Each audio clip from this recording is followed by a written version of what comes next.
A box of cash is hurled from the gang's getaway car. The robbers threw out 3 more.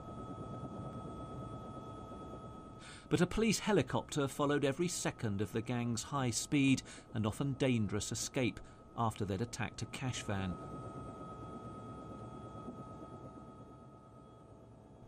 The villains eventually abandoned their vehicle. They were later caught and jailed. Almost every day, somewhere in Britain, a cash van is targeted by robbers, often armed with guns. Here on Merseyside, detectives have cut robberies in recent years, but even they are doing more, like riding shotgun behind cash vans, as they anticipate a traditional rise in attacks as Christmas approaches.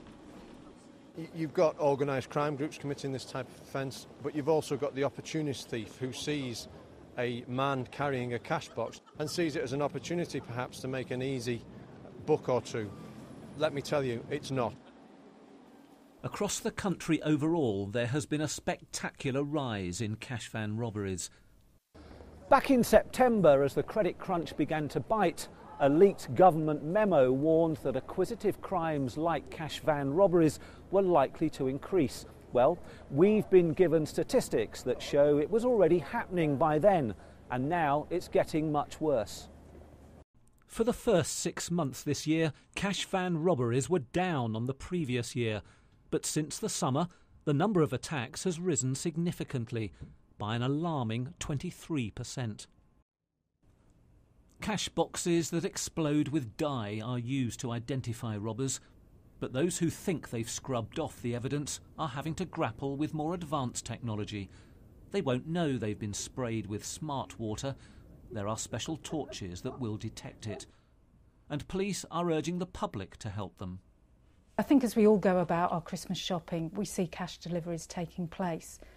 If the public are aware that maybe there's somebody who looks a bit out of place, who's paying particular attention to that delivery, that they should make a note of that. If they see cars in suspicious circumstances, make a note of the number.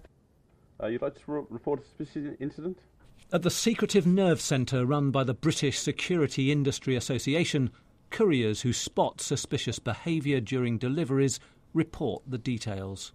I've got 2 males in a bus stop opposite the bank watching me. The association believes the chances of the robbers' success are being reduced.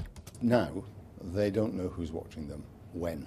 They don't know how much information we have, they don't know how much intelligence is being gathered, both by the industry and by the police. Colin Baker was shot by robbers who held up his van in the West Midlands. We're employed to put money in the economy to keep the economy going, and if these type of attacks continue like they are doing so, then obviously who's going to put the money in the high street for the general public? Because in all essence it's their money, it belongs to them. Last year, 2 armed robbers attacked a cash van in Hampshire and threatened to kill the couriers. Police marksmen shot them dead, perhaps the biggest deterrent of all. Martin Brunt, Sky News.